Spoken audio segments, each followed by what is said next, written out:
दोष न देखने वाला गुण आप में है। सभी के लिए नीक है, और यदि तीनों काल में यदि सत्य है तो मुझ तुलसीदास जी के लिए, मुझ तुलसीदास के लिए भी नीक होगा। अर्थात जब आपकी यह अच्छाई है, निकाई है, गुण है कि आप दोष नहीं देखते हैं, तो इस तुलसीदास में दोष कैसे देखेंगे? जब आपकी प्रकृति में है कि दोष नहीं देखते हैं, तो मेरा भी दोष नहीं देखेंगे। और जहां तक दोष की बात है, मुझ में दोष तो है ही। जब औरों में आपने नहीं देखा तो मुझ में भी आप नहीं देखेंगे।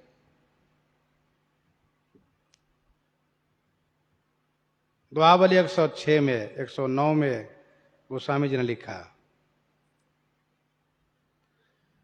तुलसी राम जो आदरयो, खोटो खरो खरोई, दीपक काजर धीर सिर धर्यो, धरो सुधर्यो धरोई। तुलसी राम जो आदर्यो, खोटो खरो खरोई। श्री राम जी जिसको आदर दे दिए, चाहे भले ही वो बुरा रहा हो या अच्छा रहा हो।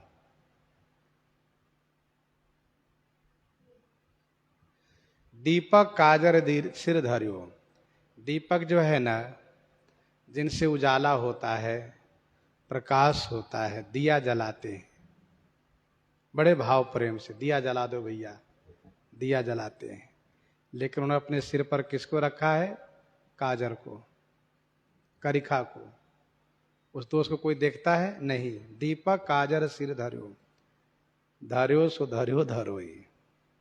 और तन विचित्र कायर बचन, अहियार मन घोर, तुलसी हरि भयो पक्षधर, ताते कह सब मोर।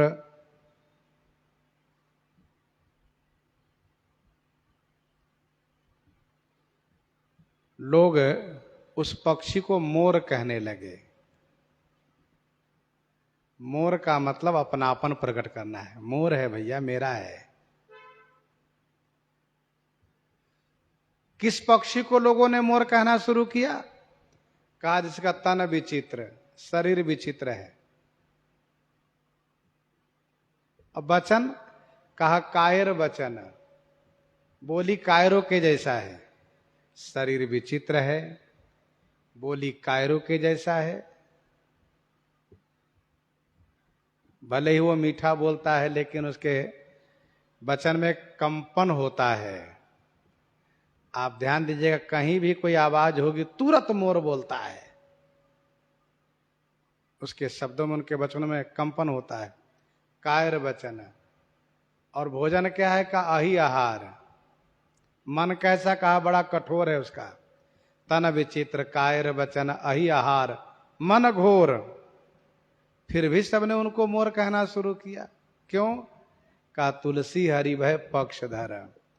भगवान उनके पंख अपने सिर पर धारण कर लिए। मोर पंख सिर सोहत नीके, गुच्छ बीच बीच कुसुम कली के। भगवान श्री कृष्ण चंद्र जी मोर पंखधारी तो है ही, हमारे श्री रामचंद्र जी भी मोर पंखधारी हैं। पुष्प वाटिका में पुष्प लेने के लिए श्री राम जी गए तो श्री लक्ष्मण जी उनके सिर में मोर पंखी लगा दिए। मोर पंख सिर सोहत नीके, गुच्छ बीच बीच कुसुम कली के। तो तुलसी हरि भय पक्षधर, भगवान पक्षधारी हुए, इसलिए उसको सबने मोर कहना शुरू किया। एक बड़ा सुंदर आध्यात्मिक संकेत है कि श्री हरि जिसके पक्षधारी बन जाए, जिसके पक्षधारी बन जाए, वही सबका मोर हो जाता है, वही सबके प्रिय हो जाता है। सब लोग उनको मोर कहना शुरू करते हैं। मोर महाराज, मोर स्वामी जी, मोर गुरु जी। क्यों? भगवान उनको अपना ले तो। तुलसी हरि भय पक्षधर, ताते कह सब मोर।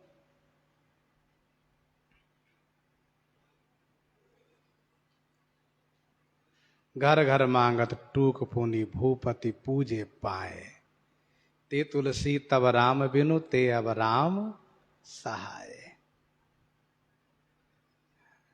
गोस्वामी जी कहते हैं यह सब जो मेरे जीवन में हुआ है यह भगवान श्री राम जी की अपनी ओर से जो गुण देखने वाली वृत्ति है उसी के प्रभाव से। राम निकाई रावरी है सब ही को नीक, जो यह साची है सदा तो नीको तुलसीक।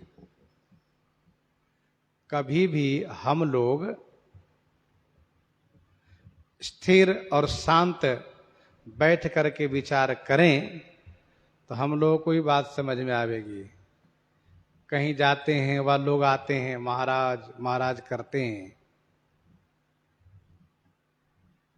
महाराज महाराज स्वामी जी गुरु जी जो करते हैं, सच्चाई यह है कि महाराज होने का एक भी गुण नहीं है। लेकिन देखो भाई, महाराज होने के एक भी गुण नहीं है, मैं सबके लिए नहीं, व्यक्तिगत तौर पर से मैं अपने लिए कहता हूं। लेकिन वही बात, राम निकाई रावरी है सभी को नीक, जो यह साची है सदा तो नीको तुलसी। हम श्री राम जी के हैं, यह सुदृढ़ भाव मन में स्थापित हो जाए और हमेशा रहे तो श्री राम जी इसी भाव को लेते हैं। ऐसा नहीं गंगा किनारे गंगादास और जमुना किनारे जमुनादास बन जाए, सो नहीं। एक अनन्य निष्ठा होनी चाहिए, एक अपनत्व कि हम राम जी के हैं।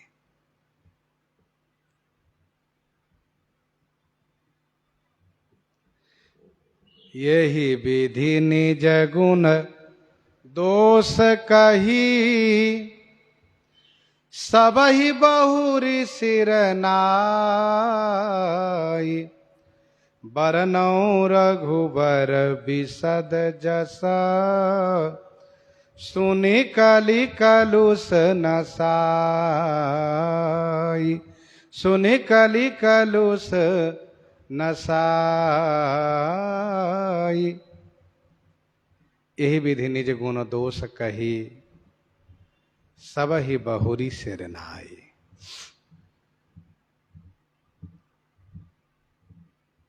यही विधि निज गुण दोष कही, सब ही बहुरी सिर नाई।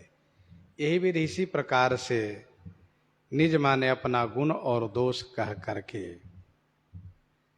बहुरी माने फिर से एक बार सब ही सिरुनाई, सबको प्रणाम करके सिर नवा करके रघुवर के विशद जस को वर्णन करता हूं। जो जस ऐसा कल्याणकारी है कि जिनको सुनने मात्र से सुनी कली कलुष नसाई, सुनने से कली का कलुष माने पाप नष्ट हो जाता है।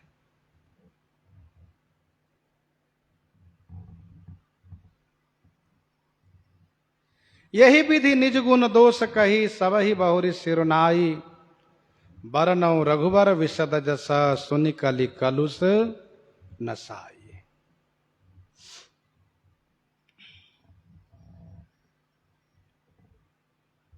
निज गुण दोष कही।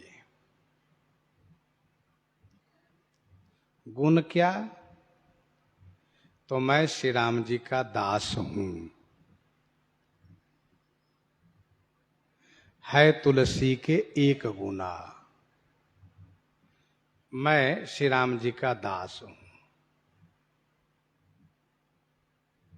दोहावली 85 में गोस्वामी जी ने कहा, है तुलसी के एक गुना अवगुण निधि का लोग, भलो भरोसो रावरो राम रीझिबे जोग।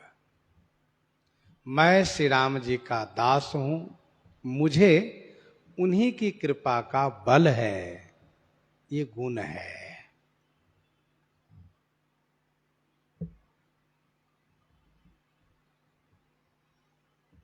दोष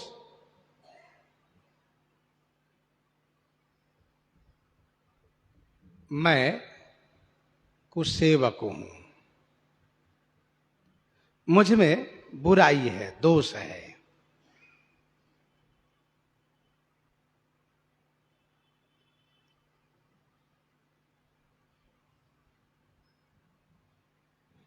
हाँ कहावत सब कहत राम सहत उपहास, साहिब सीता नाथ सो सेवक तुलसी दास।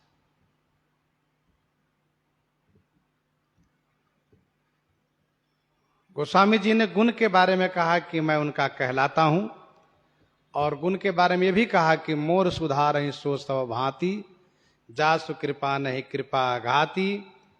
और राम निकाई रावरी है सब ही को नीक, जो यह सांची है सदा तौ नीको तुलसी। यह गुण है। दोष क्या है? कहा राम सुस्वामी कुसेवक मोसो, निज दिशि देख दया निधि पोसो। अति बड़ी मोरी ढिठाई खोरी, सुनियग नर कहूं नाक सकोरी। ये दोष में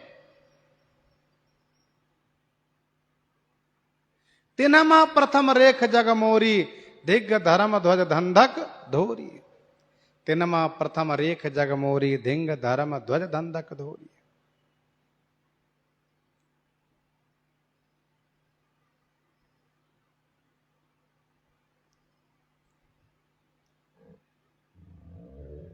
यही विधि निज गुण दोष कही, सब ही बहुरी से नाई।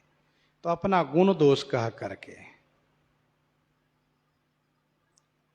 दोहावली 96 में गोस्वामी जी ने लिखा, तुलसी राम कृपालु से, तुलसी राम कृपालु से, कही सुनाऊ गुण दोष।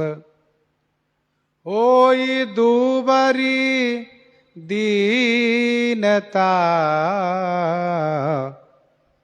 परम पीन संतोष।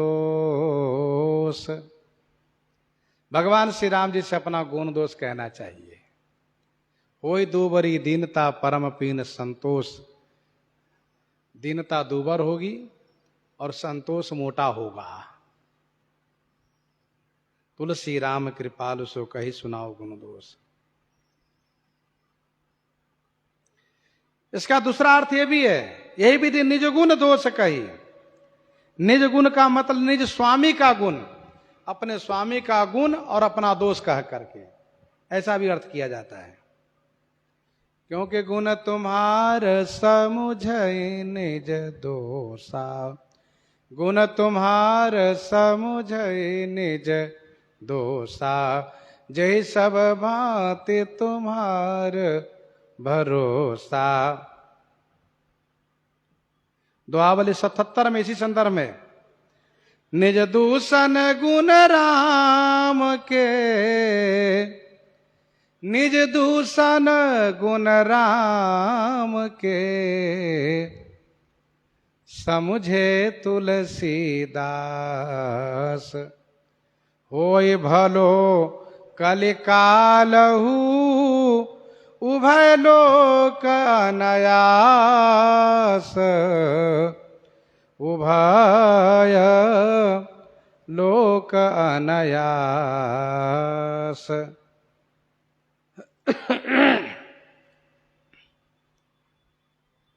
निज दूषण गुण राम के, समुझे तुलसीदास। अपने दोष पर दृष्टि रखे और श्री राम जी के गुण को देखे। गुण तुम्हार समझे निज दोषा, तो इस कलिकाल में भी उसका कल्याण हो जाएगा। होई भलो कलिकाल हूं, उभय लोक अनायास।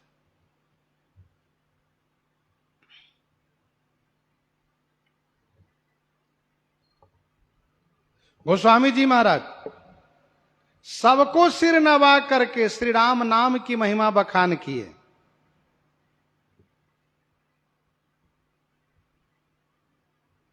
प्रणव सब ही धरनि धरी सीसा, करहु कृपा जन जानी मुनीसा। नाम की महिमा गाने लगे। और श्री रघुनाथ जी को प्रणाम करके रूप की महिमा बखान किए। सुमरि सुनाम राम गुण गाथा, करऊ नाई रघुनाथ ही माथा।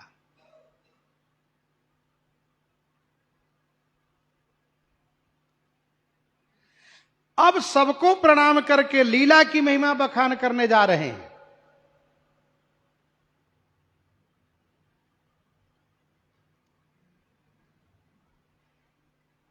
और इसके बाद सबको प्रणाम करके धाम की महिमा भी गाएंगे। उन सब ही बिनबऊ कर जोरी, करत कथा जे लागन खोरी। तब धाम की महिमा गाएंगे। बरनौ रघुबर विशद जस, सुनि कली कलुष नसाई। रघुबर का विशद जस है, स्वच्छ जस है, निर्मल जस है। इसके श्रवण मात्र से कली का सारा पाप नष्ट हो जाता है। सुनि कली कलुष नसाई।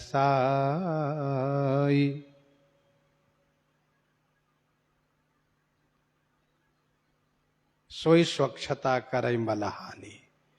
जस की स्वच्छता ही पाप को नष्ट करती है।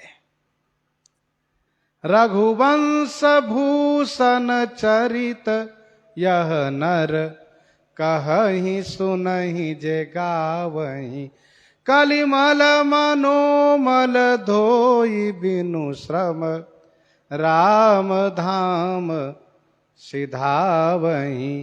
हो राम धाम सिधावहि। कुपथ कुतरक कुचाली कली, कपट दंभ पाखंड। दहन राम गुण ग्राम, जिमि ईंधन अनल प्रचंड।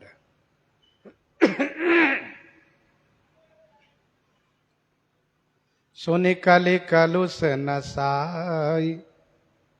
सुनने मात्र से कली का सारा पाप नष्ट हो जाएगा।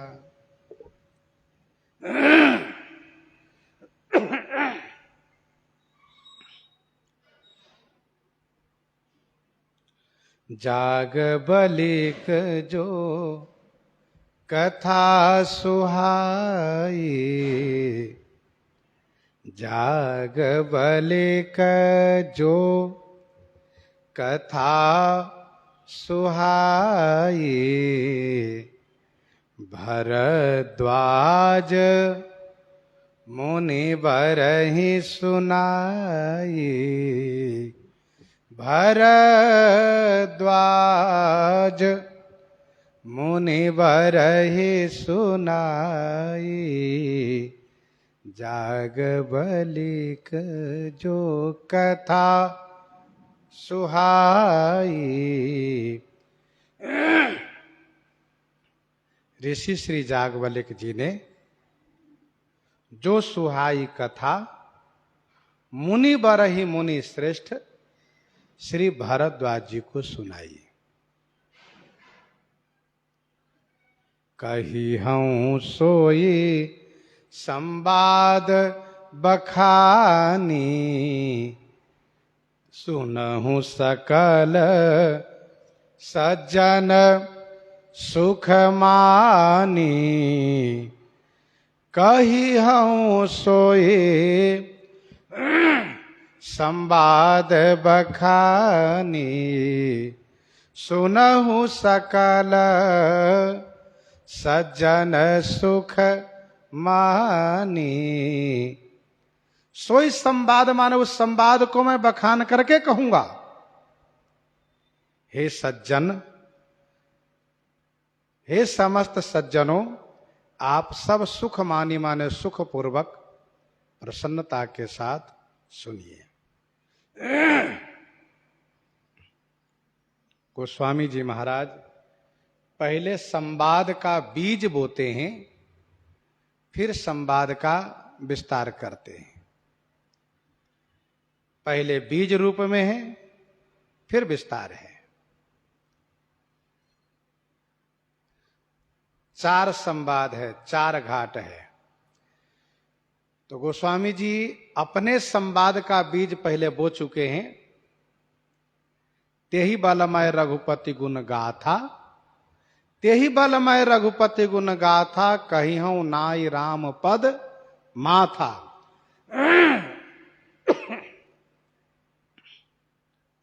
कही हूं नाई राम पद माथा।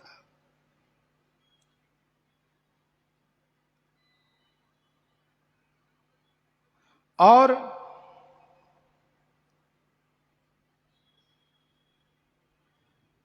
जो अपने संवाद का बीज है उसका विस्तार आगे करेंगे। कहूं कथा सोई सुखद सुहाई, सादर सुनहु सुजन मन लाई।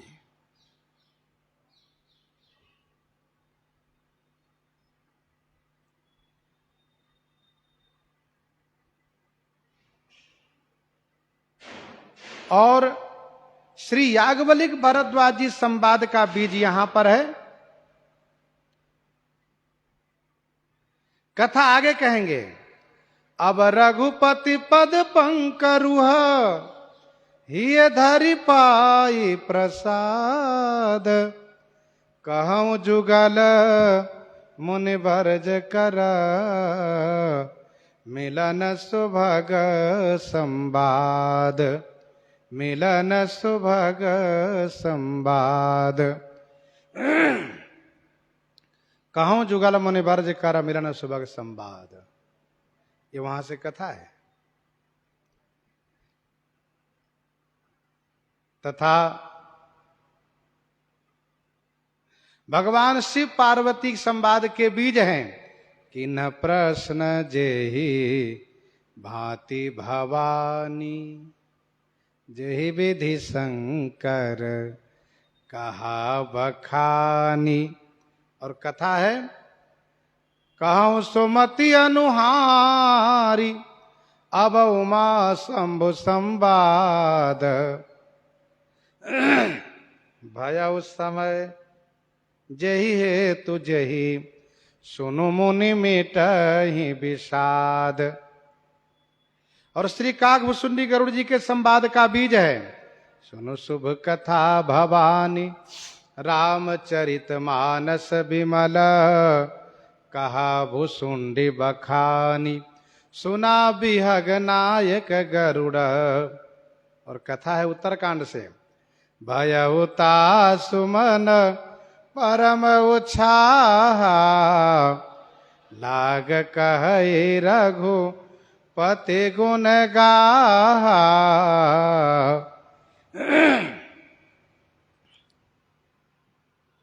तो याज्ञवल्क्य जो कथा सुहाई, भरद्वाज मुनि बरहि सुनाई। एक बात ध्यान दीजिएगा, श्री याज्ञवल्क्य जी महाराज ब्रह्मा जी के अवतार हैं।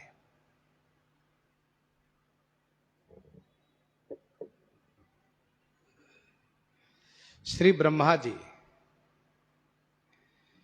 ब्रह्मा जी बहुत बार अवतार लेते हैं और भगवान के चरित्र गायन करते हैं। इतिहास कहता है महर्षि वाल्मीकि जी ब्रह्मा जी के अवतार हैं और श्री वाल्मीकि जी तुलसीदास जी के अवतार हैं। और इतिहास से भी कहता है कि श्री ब्रह्मा जी ही श्री नाभा जी के अवतार हैं।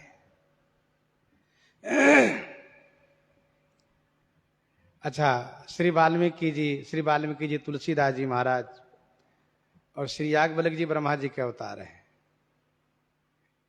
तो श्री नाभा गोस्वामी जी, श्री वाल्मीकि जी तुलसीदास जी रूप में हुए, तो इनके मूल में ब्रह्मा जी, श्री याज्ञवल्क्य जी ब्रह्मा जी।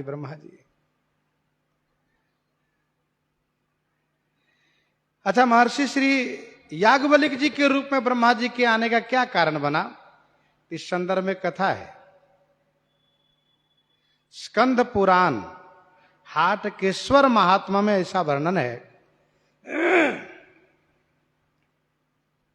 कि श्री ब्रह्मा जी महाराज एक यज्ञ करने का निश्चय किए।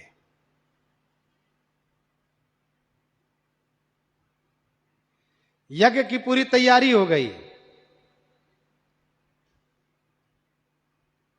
और जब यज्ञ आरंभ होने लगा तो श्री सावित्री जी वहां पर उपस्थित नहीं हो पाई, जो ब्रह्मा जी की पत्नी है। तब देवराज इंद्र ने एक गोप कन्या को ला करके,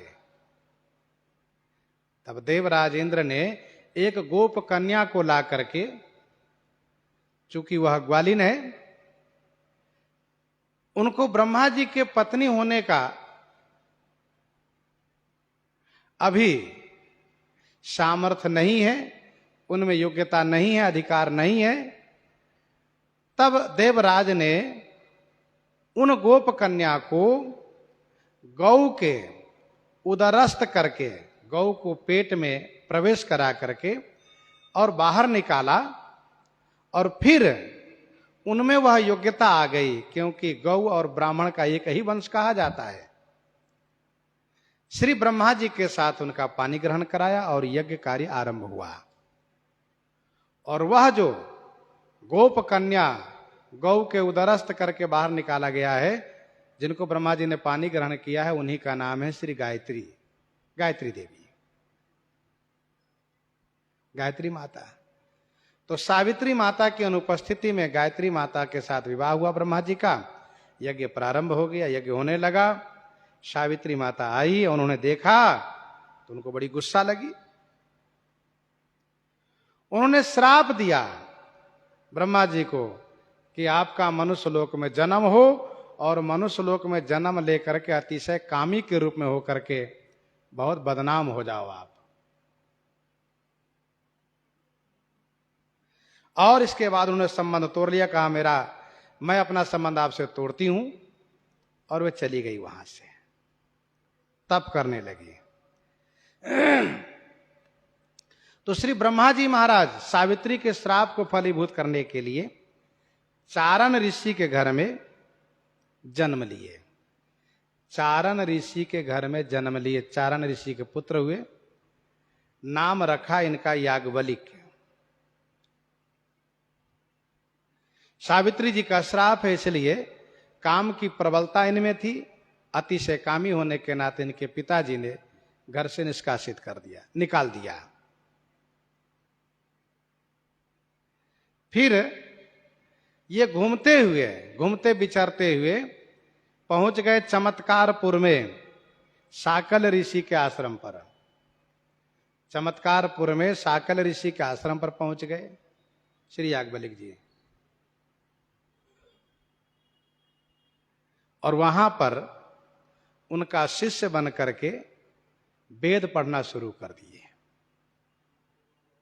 पढ़ने लगे। उन्हीं दिनों की बात थी, अनार्त देश के राजा चातुर्मास करने के लिए साकल ऋषि के आश्रम के पास में चमत्कारपुर में निवास किए। अनार्त देश के राजा चमत्कारपुर में आकर के साकल ऋषि के आश्रम के पास में चातुर्मास करने लगे, और साकल ऋषि को अपना उपरोहित बना लिए, गुरुजी बना लिए पूजा कराने के लिए।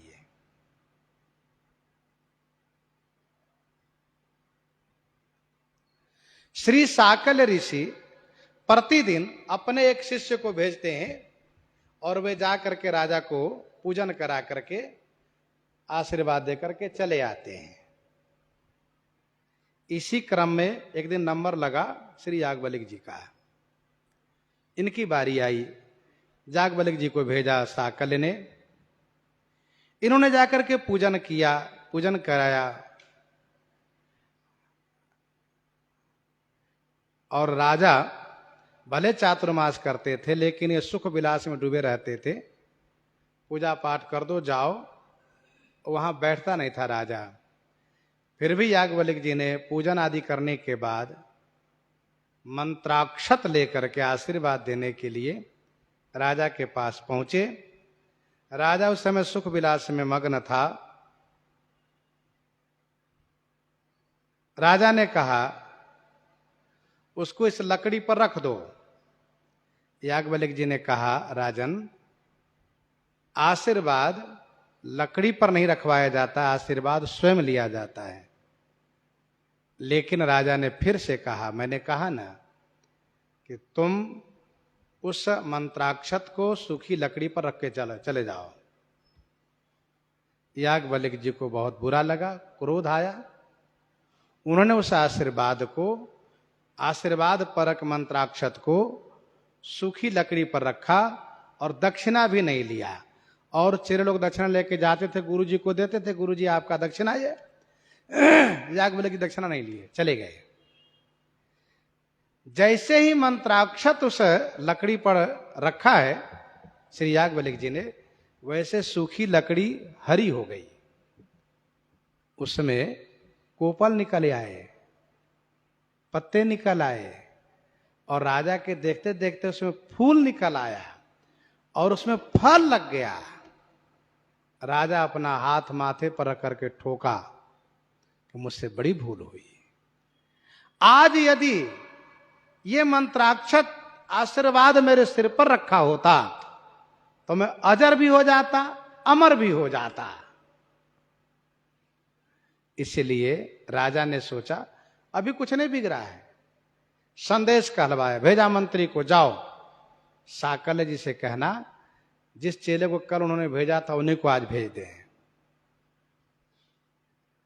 जाकर के मंत्री जी ने कहा, श्री याज्ञवल्क्य जी ने बुलाया उनको, श्रीराम साकल्य ने बुलाया श्री याज्ञवल्क्य जी को, बेटा चले जाओ, तुम्हें पूजा कराया हो। याज्ञवल्क्य जी ने कहा, गुरु जी नहीं, मैं नहीं जा सकता। अच्छा कोई बात नहीं, मंत्री जाओ और कोई जाएगा। इस तरह से अन्य शिष्यों को भेजते गए साकल्य, याज्ञवल्क्य जी गए नहीं। फिर राजा सभी के मंत्राक्षत आशीर्वाद को परीक्षण करना शुरू किया।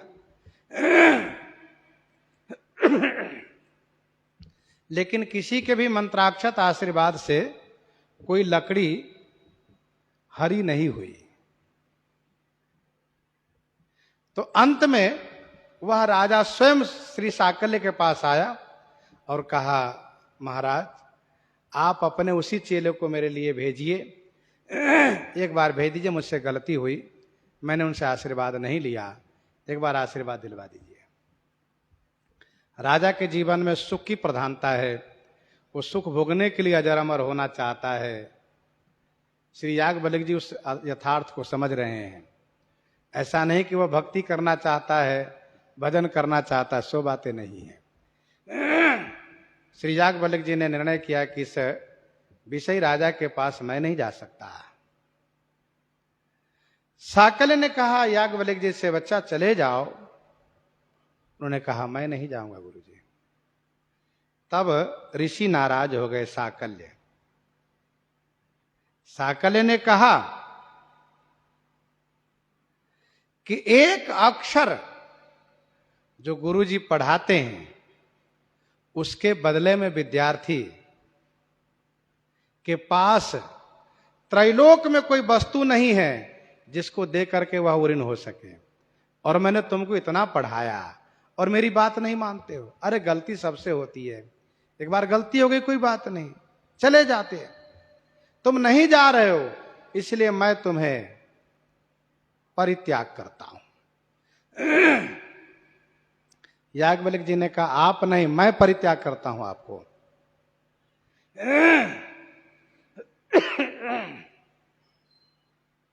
याज्ञवल्क्य जी ने कहा कि जो गुरुजी उचित अनुचित का विचार नहीं करते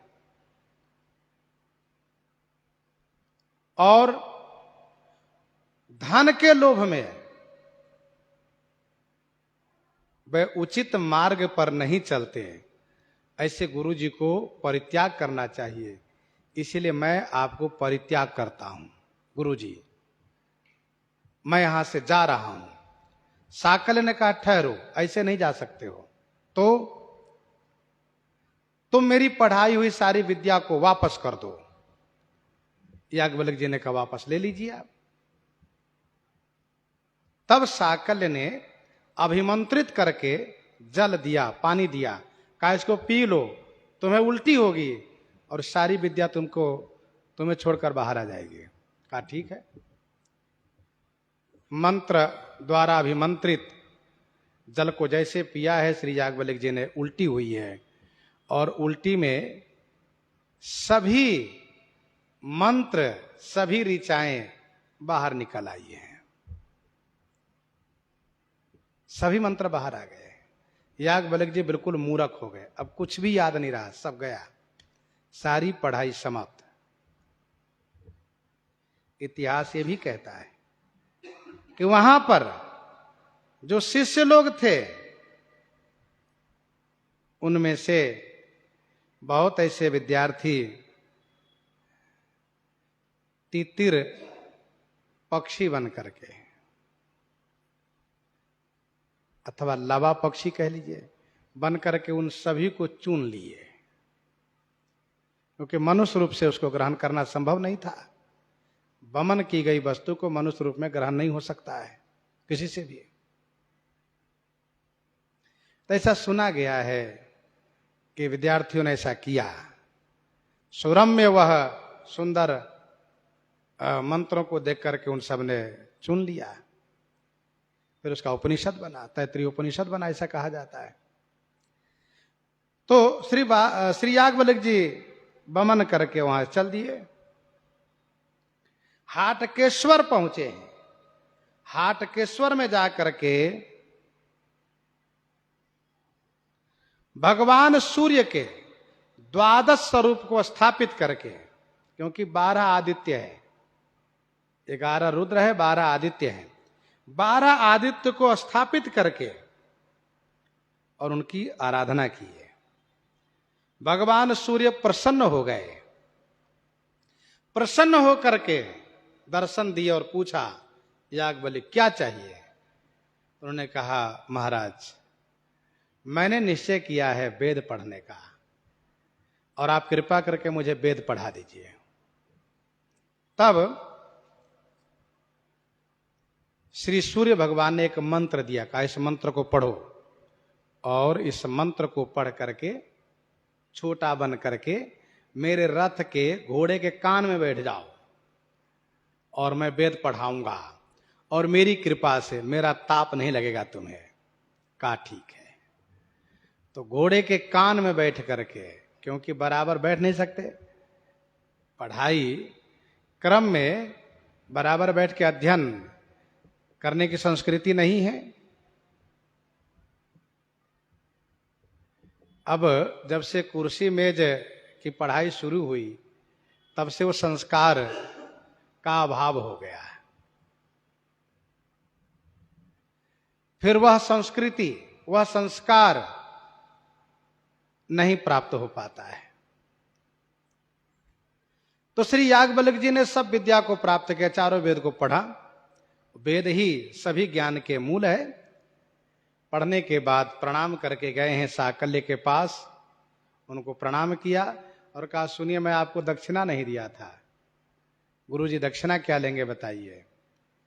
तब साकल्य ने कहा, याज्ञवल्क्य जो तुम पढ़े हो सूर्य भगवान से, वह सुना दो, यही तुम्हारी दक्षिणा है।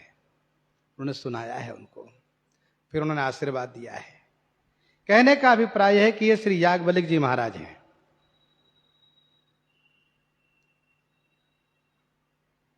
गीतावली बालकांड में ऐसा लिखा है 85 पद में, जोगी याज्ञवल्क्य का प्रसाद सिद्धि लही है। श्री याज्ञवल्क्य जी महान योगी भी है।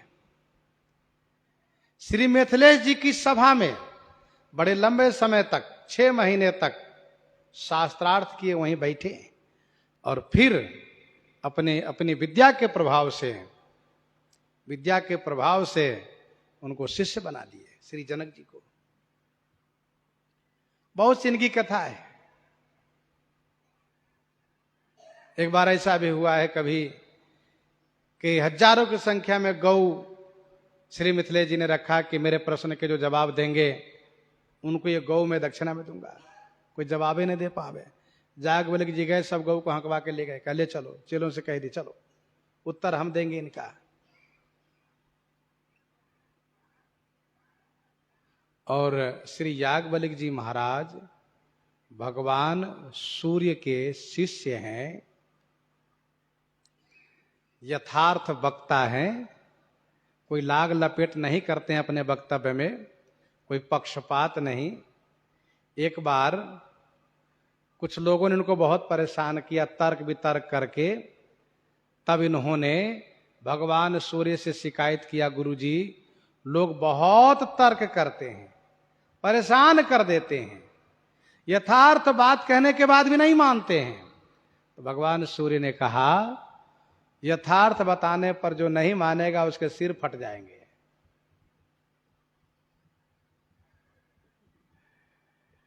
अब श्री याज्ञवल्क्य जी को बल मिल गया और इसलिए श्री भरद्वाज को कहना पड़ा, महाराज मुझे डर लगता है आपसे प्रश्न करने में। कहत सो मोहि लागत भय लाजा, जो न कहूं बर होई अकाजा।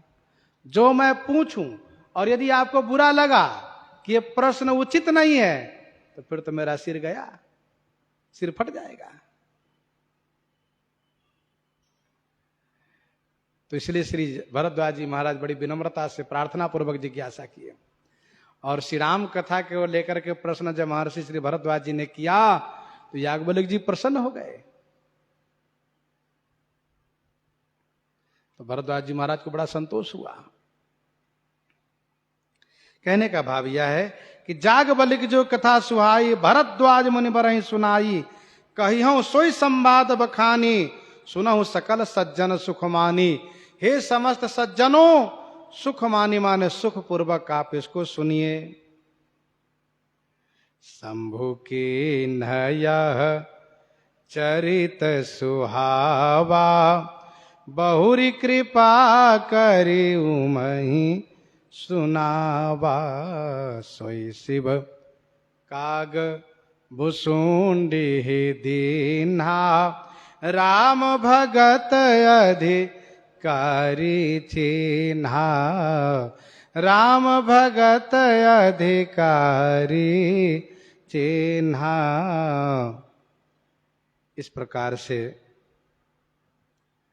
गोस्वामी जी वर्णन कर रहे हैं। प्रसंग को यहीं पर हम आप हृदयंगम करते हैं।